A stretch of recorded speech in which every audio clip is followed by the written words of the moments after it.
অবশেষে মইপিঠে ধরা পড়ল বাঘ। বন দপ্তরের পাতা খাঁচায় বন্দী হয়েছে রয়্যাল বেঙ্গল। দুদিন ধরে তাণ্ডব চালানোর পর অবশেষে এই বাঘটি গতকাল রাতে বন দপ্তরের যে খাঁচা পেতেছিল সেই খাঁচায় ধরা পড়েছে। সরাসরি আমাদের সঙ্গে এই মুহূর্তে রয়েছে আমাদের প্রতিনিধি পার্থপ্রতিম ঘোষ। পার্থপ্রতিম, গতকাল যে হাড় হিম করা ঘটনা সাক্ষী থেকেছিলেন স্থানীয় বাসিন্দারা, কি বলছেন তারা? দেখো, তারা বলছেন যে তারা কিন্তু অনেকবারই বাঘ দেখেছে ঠিকই, কিন্তু এইরকম দৃশ্য তারা দেখেননি। এমনকি যে জায়গায় আমি দাঁড়িয়ে রয়েছি, যে জায়গা থেকে বাঘ উদ্ধার হয় আজকে, সেই দুটো জায়গা কিন্তু ভিন্ন।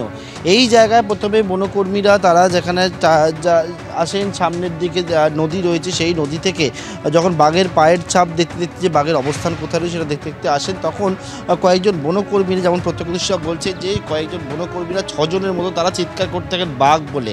এবং তখন এখানে এক ফাঁকা জায়গা ছিল, আর তো এই জায়গাটায় কেউ ছিল না বোধহয়, না আরও ছিল।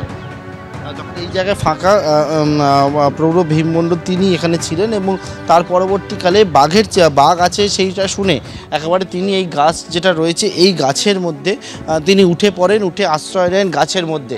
এবং যখন বনকর্মীরা এখানে আসেন ওনাকে নামতে বলেন, তখন কিন্তু উনি নামতে পারছেন না, কারণ বাঘ একেবারে এই সামনে সেখানে ছিল। এবং তারপরে তিনি চোখের সামনে কি দেখতে পেলেন, একেবারে বনকর্মীর ওপরে যে হামলা করলো বাঘ, আপনি চোখের সামনে দেখতে পেলেন।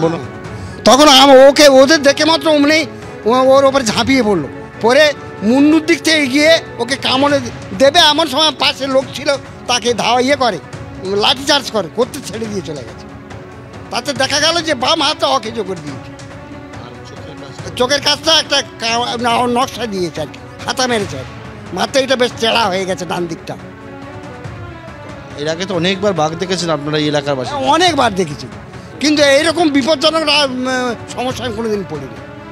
বাঘ এর দেখা পাওয়া গেছে, কারণ এদিকে দুদিকে নদী, মাঝখানে এই ডঙ্গেনাবাদ এলাকা, এই মইপিঠ যেখানে দ্বীপ, এবং সেই দ্বীপের মধ্যে মাঝে মধ্যে বাঘের দেখা মেলে। কিন্তু একবার বাঘে মানুষের লড়াই যে হয় সেটা তা একবারে চোখের সামনে দেখতে পেলেন এলাকার বাসিন্দারা গতকালকে। এবং বাঘকে যখন তাড়া করতে থাকে বনকর্মীরা, তখন বাঘ এখান থেকে পরবর্তীকালে সামনের দিকে যে জায়গায় বাঘ উদ্ধার হয়েছে, চাষের একটা জমি, সেই জমির মধ্যে গিয়ে সেখানে বাঘ থাকে। এবং তারপরে তুমি দেখেছো যে বন দপ্তরের যে অপারেশন, সেখান থেকে চারিদিকে নেট দিয়ে ঘেরা এবং খাঁচা পাতা, এবং সেই খাঁচাবন্দি হয়েছে বাঘকে অবশেষে বাগিয়ে আনা গেলেও আতঙ্কটা রয়ে গেছে এলাকার বাসিন্দাদের মধ্যে। তারা বলছেন যে এই বাঘটা ধরা পড়েছে, তাতে যে বিনিদ্র রাত কাটাচ্ছিলেন তারা, সেই স্বস্তিটা ফিরেছে ঠিকই, কিন্তু বারবার মইপিঠ এলাকায় বাঘ আসায় সেই আতঙ্ক হ্রাস করে রেখেছে এলাকার বাসিন্দাদের মধ্যে।